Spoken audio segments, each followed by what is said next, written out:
Secretary Sharon Garin of the Department of Energy. Please take your seats. Information and Communications Technology Secretary Henry Aguda and the other members of the cabinet that are here present.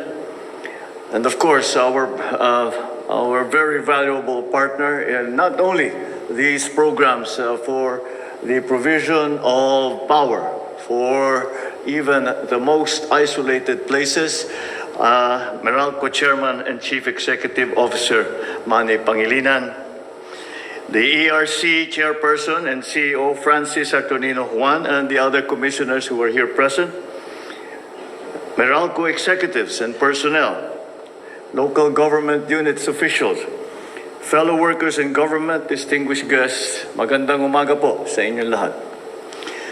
Ano man ang ating pinanggagalingan at ang ating kalagayan sa buhay, hindi natin maikakaila na mahalagang bahagi ng ating araw-araw na pamumuhay ay ang kuryente.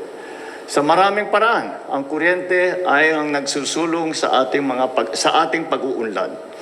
Kaya't malinaw ang ating direksyon. Palawakin ang koneksyon, palakasin ang kapasidad, at gawing abot kaya ang presyo ng kuryente para sa bawat Pilipino. I am heartened to see that government and key stakeholders like Meralco continue to work in alleviating the burdens of our people. Marami sa ating mga kababayan, lalo na ang mga nasa liblib na lugar, ang nangangailangan na mas abot kaya at maaasahang kuryente. Kapag may kuryente, may ilaw ang kaagapay, ang ating mga nanay na sa pagluluto, may liwanag, nagagabay sa ating mga anak sa kanilang pag-aral, at may masasandalang lakas ang maliliit na mga negosyante. Alam po ninyo na noong isang taon, pinagtuunan ko talaga ang pansin itong lifeline rate na ating napapag-usapan. Sabi ko, ang tagal na nitong programang ito, ngunit bakit ang liit lamang ng bilang ng pamilya na nakikinabang dito? Ang sagot, masyadong masalimuot ang mga requirement. Mahirap ka na nga, kailangan mo pang patunayan na mahirap ka. Noong Nobyembre 2025, mahigit 334,000 consumer na ang nakarehistro sa ilalim ng Lifeline Rate Subsidy Program or LRSP. Ito ay halos 11% lamang ng inaasahang higit 3 milyong benepisyaryo ng 4Ps. Kaya po ginawa nating simple ang patakaran. Hindi na kailangan mag-apply ng 4Ps natin. Basta't nasa listahan ka at pasok ang konsumo mo sa limit, may diskwento ka sa kuryente. Ngayong buwan, ipapatupad natin kasama ng distribution utilities o DU ang automatic registration ng lahat ng benepisyaryo ng 4Ps sa ilalim ng LRSP. Ito ang uri ng pamamahalaang ating itinataguyod. Hindi dapat ang Pilipino ang naghahabol sa tulong. Ang tulong ang dapat ang lumapit sa mga Pilipino. Nagtakda kami ng bagong lifeline consumption threshold upang magiging patas ang pagbibigay ng diskwento. Anuman ang inyong DU at lokasyon. Kapag benepisyaryo ka ng 4Ps na nasa 50 kilowatt-hours pababa ang iyong konsumo, makakakuha ka ng 100% diskwento sa kuryente. Para naman sa mga kababayan nating nasa poverty threshold, ngunit hindi kasama sa 4Ps at maliit lang ang konsumo sa kuryente, maaari naman kayong magparehistro sa LRSP. At habang pinapagaan natin ang singil sa kuryente, tinutulungan nating guminhawa ang buhay ng mamamayan at pinabibilis ang landas tungo sa mas malinis na enerhiya. These days, I see many households installing solar panels to save on electric bills.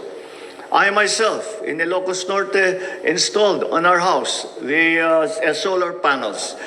And what I learned, based on personal experience, was that it was very hard to sell excess electricity to the grid. Only because the procedures were not in place. It was not because it was not an unwillingness of our electrical cooperatives to do it. It was simply because they didn't know what to do and how to go about it, what forms to fill, what arrangements to make, how to price the credit from the electricity that you are putting back into the grid.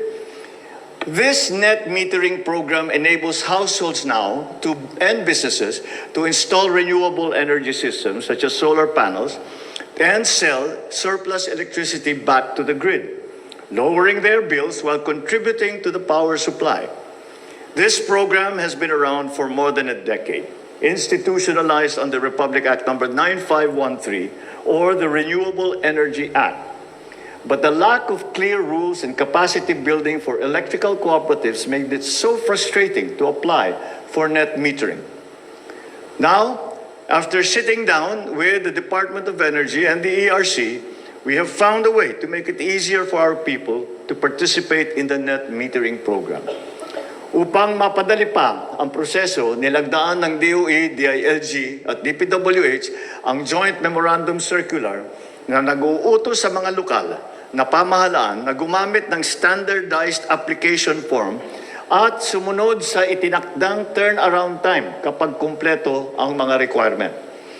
Kasabay nito, inutusan ng ERC ang mga DU na tapusin ang interconnection process sa loob ng 20 working days mula sa pagtanggap ng letter of interest. Sa madaling salita, mas malinaw ang patakaran at mas mabilis ang proseso. This administration will continue to work hard and hand in hand with the private sector in crafting processes, policies that make electricity accessible, affordable, and reliable. Ito ay bahagi ng ating mas malawak na misyon. Isang bansang may matatag na enerhiya, malinaw na direksyon, at inklusibong pag-uunlad. In the spirit of partnership, let me recognize, of course, the continued support of Meralco, our largest distribution utility, for its critical role in advancing our energy goals. From the Terra Solar project, which will significantly expand renewable capacity through large-scale solar and battery storage, to the electrification of remote communities and support of our net metering and lifeline rate programs. Your initiatives help many Filipinos gain access to energy. So, ladies and gentlemen, I encourage you to take full advantage of these initiatives to secure a more stable, sustainable, and hopeful future for our families. After all, progress in the energy sector and the nation building itself rests on shared responsibility. Together, let us fuel a bagong Pilipinas where energy powers our industries and guides our nations toward enduring progress and sustainability. Maraming salamat po. Mabuhay ang bagong Pilipinas. Thank you, Mr. President.